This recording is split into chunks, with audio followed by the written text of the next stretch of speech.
les gars, ça y est, on y est. Épisode final. Voilà, le fameux choix. Je pense que personne s'y attendait. C'est vrai que Neverly et moi, on nous a très très peu vu à l'écran. On n'a eu aucune séquence presque. Ça, je sais pas pourquoi la prod a fonctionné dans ce sens-là, parce que Neverly et moi, il y avait quand même quelques trucs.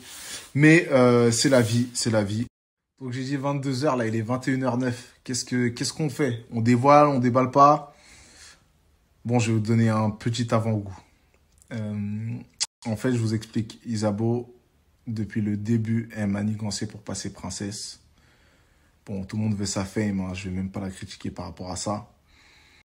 Deuxièmement, j'ai les preuves pour tous les trucs, hein. Vous allez voir les screens, j'ai les audios, j'ai tout ce qu'il faut. Deuxièmement, elle était en relation avec Nicolas Peretti, là, le mec, l'agent immobilier, là, en costard bleu. Elle était en relation avec lui depuis 4 ans.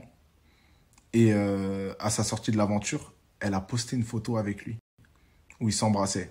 Je vais vous montrer la photo aussi. Et elle s'est installée avec lui, juste après l'aventure. Donc, relation de 4 ans. Et dans le même temps, elle couchait avec Paga. J'ai vu aussi les messages qu'elle lui envoyait la veille de son entrée dans Les Princes. Ouais, elle appelait mon bébé. Dès que je reviens des Princes, on se revoit, nanana, etc. Bon, voilà, je vous ai lâché un avant-goût. À 22h, je déballe tout. Tout. Parce que, vas-y, les gens, il faut qu'ils arrivent.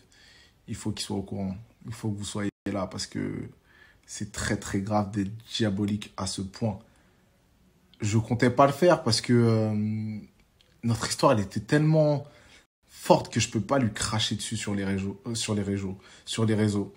Mais quand je me rends compte de tout ce qu'elle m'a fait depuis le début, à quel point elle était capable de faire des dingueries. Bon, les gars, je vais essayer d'éviter de faire de l'acharnement sur Isabeau parce que c'est pas mon but. Tout ce que je veux, c'est que vous sachiez la vérité, que vous compreniez pourquoi je l'ai pas choisi. Déjà, Isabeau, elle était venue pour devenir princesse. Ça, c'est clair et net. Avant qu'elle rentre dans l'aventure, elle était à l'hôtel du restant avec tous les prétendants et elle parlait de ça, en fait, de passer princesse. Yamina, elle m'avait prévenu. Elle voulait passer princesse et elle voulait que Yann, parce qu'elle avait des vues sur Yann, qui était le prétendant de Julia. Elle lui a dit, si je passe princesse, tu seras mon prétendant. Donc, il m'a confirmé. Je l'ai eu au téléphone, je l'ai eu en visio. Il m'a dit, ouais, frérot, c'est la vérité. Elle voulait passer princesse et elle voulait que je sois son prétendant. Et j'ai le screen où il me le dit. Ça, on m'en avait parlé dans l'aventure, mais j'ai un petit peu fermé les yeux là-dessus. Je me suis dit, non, ça peut pas être vrai, elle doit être sincère avec moi. Et en plus, elle n'est pas passée princesse. Mais en fait, elle n'est pas passée princesse. Pourquoi? Parce qu'elle savait très bien que pour son image, c'était mauvais. Et elle nous l'a dit et j'étais là. Ça, elle l'a assumé. Elle a dit, mais ce serait con de passer princesse. Ce serait la pire des erreurs pour mon image parce que ça montrerait que je suis pas sincère. Elle connaît son game. Elle connaît son game à 1000%. Donc, ensuite, Nicolas Perfetti, là, Peretti, tout ce que tu veux. Ce mec-là, elle m'en avait parlé. Elle m'en parlait tout le temps. Elle me disait, ouais, c'est mon meilleur pote, nanana, etc. Il va venir dans l'aventure pour Chloé. Et en fait, elle m'a jamais dit que c'était son ex. Parce que après, elle m'a dit que c'était son ex quand je l'ai su. Mais en fait, c'était son gars. C'était son bouc depuis 4 ans. 4 ans! Je vais vous montrer les vocaux après, vous allez voir. 4 ans. Ils ont un business ensemble, ils font leur truc ensemble. Ils ont même manigancé leur aventure ensemble. C'est-à-dire qu'ils ont mis, je pense qu'ils se sont posés sur une table, ils se sont dit, on va faire ci, tu vas aller pour lui, moi je vais aller pour elle, on va faire notre buzz comme ça, comme ci, comme ça. Et le pire, hein, c'est que la meuf me demande, est-ce que ça te dérange si je lui fais des câlins? Est-ce que ça te dérange si je suis proche de lui, etc. C'est mon meilleur pote comme toi et Yamina. Mais rien à voir, c'est son boug le gars en fait. C'est son boug. Et le pire aussi, c'est que Nicolas, de son côté, essayait de dissuader Neverly parce qu'il était à l'hôtel en même temps que Neverly. Vous vous rappelez, ils sont arrivés en même temps. Et à l'hôtel à Neverly, il lui dit, Isabeau, elle est très très proche de son prince Marvin, c'est sûr qu'ils vont repartir ensemble, ça va être chaud pour toi, nanana. Je pense que c'est une affaire bouclée. Donc lui, il essayait de dissuader ma prétendante arrivante. Elle me disait, est-ce que ça te dérange si je fais des câlins à mon meilleur pote, nanana, qu'on est proche, etc. Et le mec, c'était son boug. C'est incroyable d'être vicieux. C'est incroyable. Moi, vous m'avez vu faire des dingueries. Hein.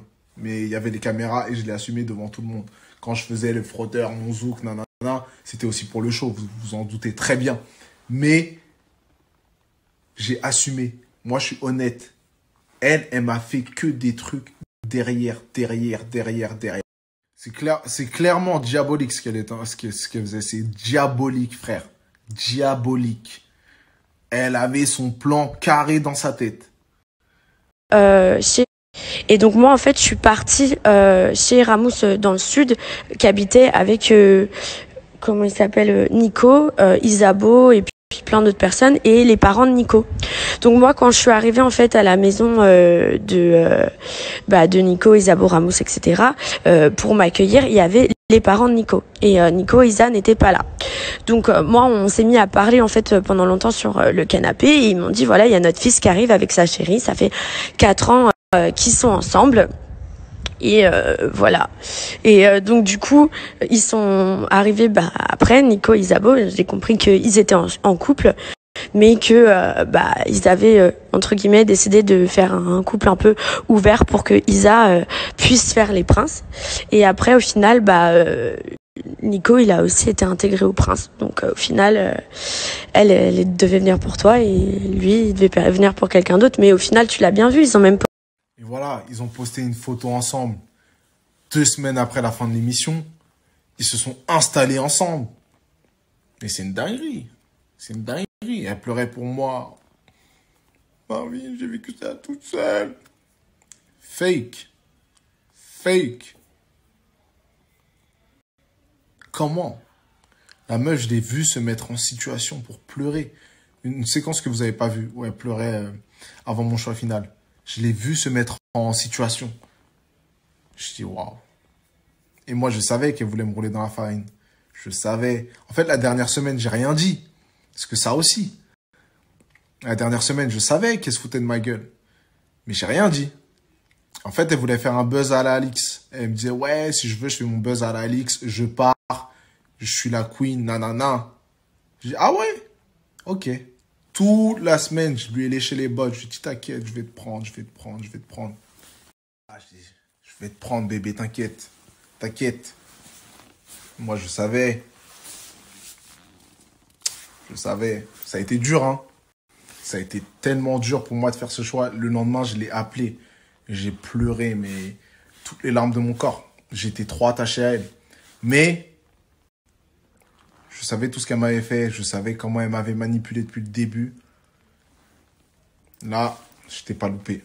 Mon choix final, il s'appelle le karma, moi. Bon, allez, on va se faire une deuxième partie du vocal.